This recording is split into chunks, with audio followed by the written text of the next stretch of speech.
Hey there crafty friends, my name is Linda Dalke. I'm a demonstrator with Stampin' Up in Australia, and today I wanted to show you part 2, or the next in line, of this fantastic ways to use this beautiful foil paper. So today we're going to do this little card. I'll show you how easy this is to do. So I'll just set it aside for a second because first I wanted to show you the paper. Okay, the paper is just beautiful. It's available just this month, March 2020. So if you want it, it is available as a gift with purchase, and you'll pick it up for free if you're spending $90 on any products. So any order that you place that's $90 or over, and for every $90 you can have another pack of it, or there's some other things that you can get as well. We've got some beautiful things. It's all in this little catalogue here called the Celebration catalogue, and as it says, from 3rd of March to 31st of March. So there's all sorts of things. Here's the paper that we're talking about here, and there's some great samples of what you can do with it, and there's some really cute stamp sets and lots of bits and pieces. So have a look through or talk to your demonstrator, because they'll be able to hook you up with one of these, or point you to a place online. If you don't have a demonstrator, I have an online store where you can check all these things out. The papers themselves, there's 3 sheets of each design. They're 12 by 12 sheets, 12 inches by 12 inches. We've got the beautiful roses. This one's my personal favorite. I do love this one, and I did another video with this one already, so you can check that out. Got this beautiful cross-hatched design. The one we're using today, which is these silver daisies, they look like daisies to me, all sort of tessellated. It's beautiful. And then we've also got these little guys. I guess they're a bit like daisies too, but totally different. And as you can see, it's all the beautiful silver, and they say it's rose gold, but you can also think of this as a light copper as well. So it works with copper if you have copper in your collection, but it is actually probably a little closer to rose gold. Okay, so let's start. We have, first of all, I'm starting with a piece of Whisper White paper. Now this is just a sheet of A4 paper, or letter if you're in the US, that's been cut in half and then folded in half again. Very easy. I'm just going to push that down, and I would normally squeeze that down, flatten it down with bone folder, which is just out of reach at the moment, but that's okay. Then I've got a piece here of Night of Navy. Now this Night of Navy cardstock fits just inside my folded card front. Okay, I'll put the measurements up on the screen for you. If ever I have a particular card base size that I'm working with in Australia, I always make sure it's 1/2 centimetre less wide and less long, and that makes it fit inside my card front perfectly. And then this piece is cut to the next size down. It's another 1/2 centimetre smaller again. In the US, it's roughly 1/4 inch, roughly. So between each layer. So there we go. Like I said, I'll put the measurements up for you. I'm debating whether I will, this card I've done landscape.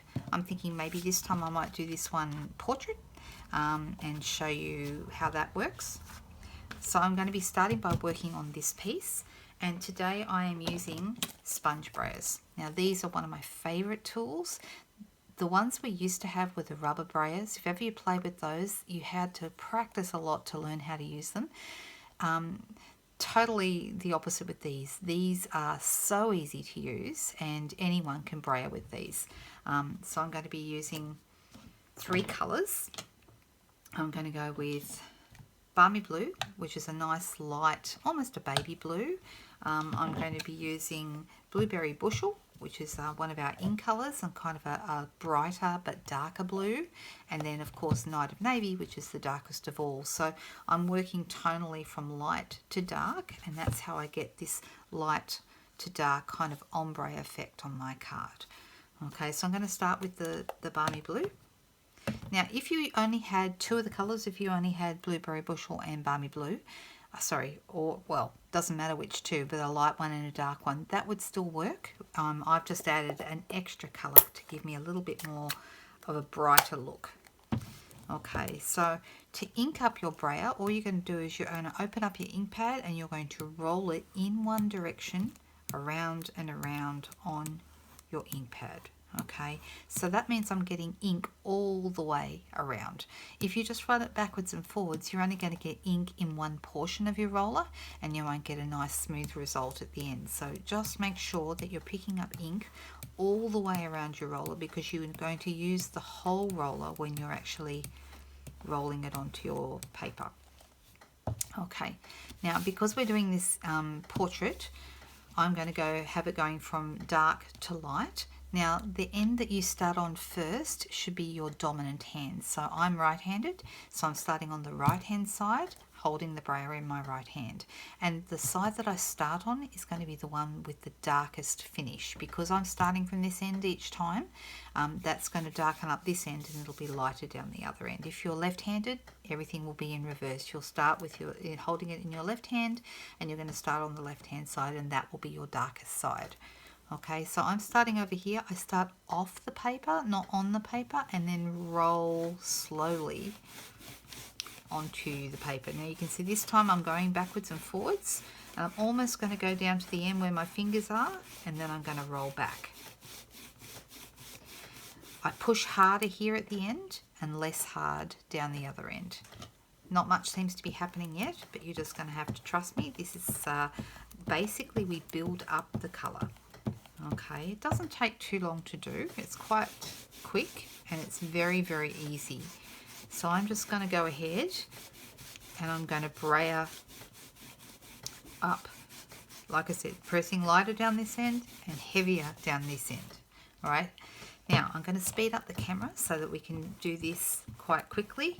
You will see as I add more colours, as I add the darker colours, that each time I add a darker colour, I don't go down quite as fast. So the first colour is the one that goes almost down to the end.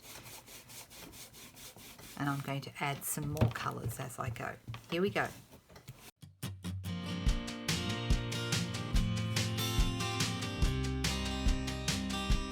Now, to change over the sponge on my brayer, I'm going to just remove the sponge. A brayer pack comes with 4 sponges and just 2 handles. So when you want to change colours, you just add your different brayers. You can see I've used this one for the blue before. I'm going to use it for the same colour again. I'm going to use the blueberry bushel, and then I'll use the Night of Navy last. I'm going to speed that camera up again.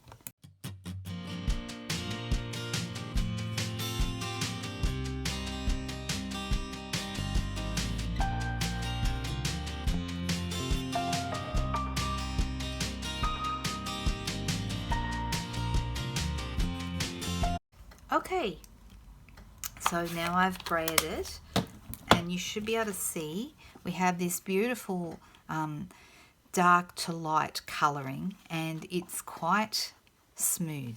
Okay, now by just going over it several times like I did, you could do it less times, but the more you do it, the more your effect will be smooth. If you get any lines as you're working, the more you do it, the more those lines work out. Okay, and that's how it looks. Isn't it fantastic? Now my next decision is, do I want the dark at the top and the light at the bottom, or the light at the top and the dark at the bottom? Actually, I'm going to go the dark at the top. Okay, now the rest of it comes together really, really quickly. It's actually a really quick and simple card. I've actually cut some of these shapes previously, and I'm using the So Sentimental dies. That's these ones here. Actually, they're not called So Sentimental. They're called So Stitched So Sweetly dies, but they're part of the So Sentimental bundle, and they match the So Sentimental stamp set. So there's some really great words in here that match these different dies. You've got these gorgeous stitched rectangles with scalloped edges, and then you've got these beautiful shapes here which are just fantastic for all kinds of things, and they fit a number of the different pieces on here. So you could choose any of these, like the I Can't Thank You Enough. You can see I had that one on my original one. It fits this sentiment, this piece here, absolutely perfectly. It's designed to match it. In fact, you can test it out on the cover. See how it says I Can't Thank You Enough, and that perfectly matches that. So I could do that one if I wanted to. If I wanted one of the bigger ones, I'd probably go with the bigger Wishing You Much Happiness Today and Always. That's really pretty. I'm just wondering, actually, I'm thinking, will I use this one? You know what? I'm going to use that one. I'm going to do sending healing hugs because I have a friend who's unwell, and that will be really very nice. Actually, I don't think I've used this one before, so I haven't. Just need to pull the back off it. And I'll pop it on my block. And I'm going to use my Night of Navy ink, being the darkest one, for my sentiment.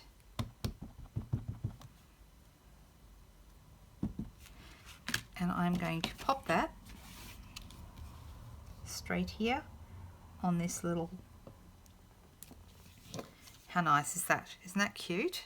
Right, and then I'm going to use a couple of dimensionals to position that onto this one, and you can see how beautifully they work together. They nestle really, really nicely.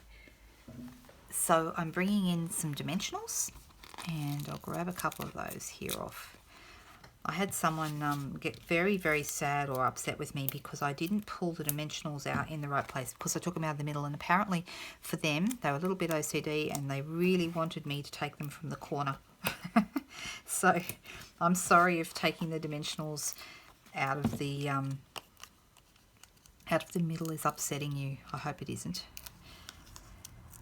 Take those off, all the backs, and I'm just going to position that in the middle.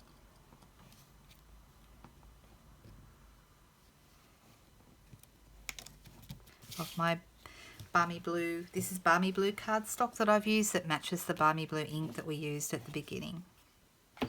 Alright, now I'm going to position a few more dimensionals here on the back. And I'm actually going to go overboard a bit with my dimensionals. And there's a reason why. You might notice on my original card here, I've actually looped my ribbon. And I find using dimensionals quite handy for that. You can sort of loop it. If you put a few more dimensionals on the back, then your loop will stick to that, and it makes it really easy to do. And for this, I'm going to be using this silver metallic ribbon. It's absolutely beautiful. And I'm just going to start by looping it, and because I've got the dimensionals on the back, it's just going to sit quite nicely for me.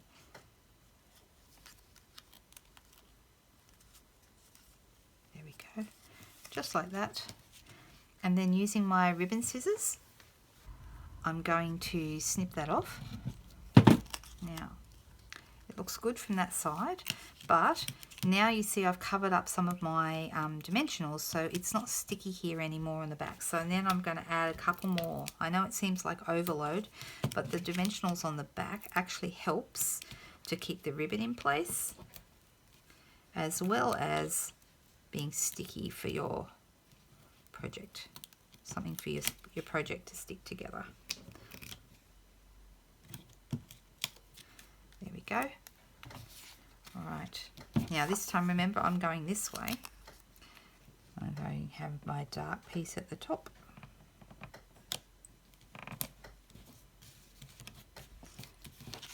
Just like that. It's looking really, really cute.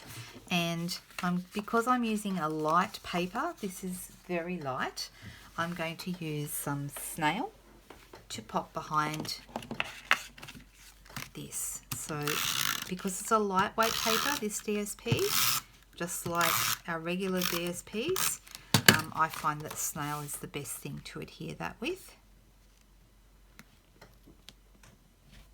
However, at the next stage though, I'm going to be putting cardstock to cardstock.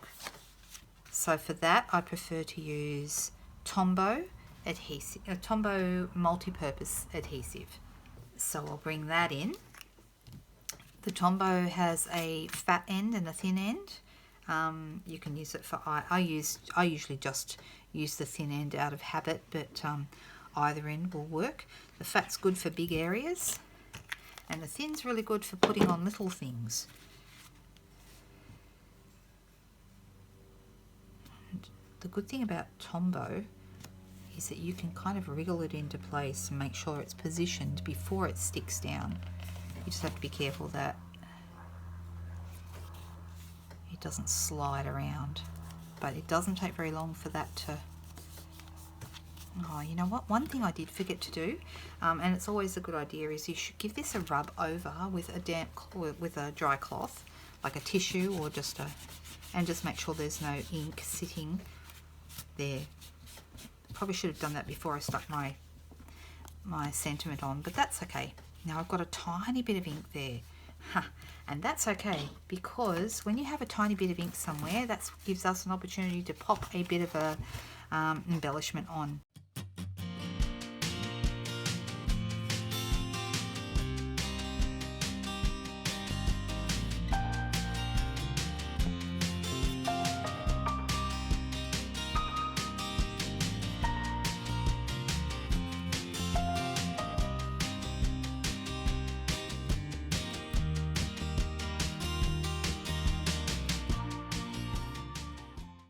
Go, all done. And we have another card. So now I have a portrait and a landscape card. I don't know, which one do you like best? I think they both look great. The brayering looks absolutely astounding or outstanding on my on this beautiful foil paper, because the design so beautifully resists the ink, and I think it just is amazing. So that's part 2 of these gorgeous flowering foils. I do still have more to show you, so you can look out for me to come back with another one of these. Have a great day, guys. See you soon.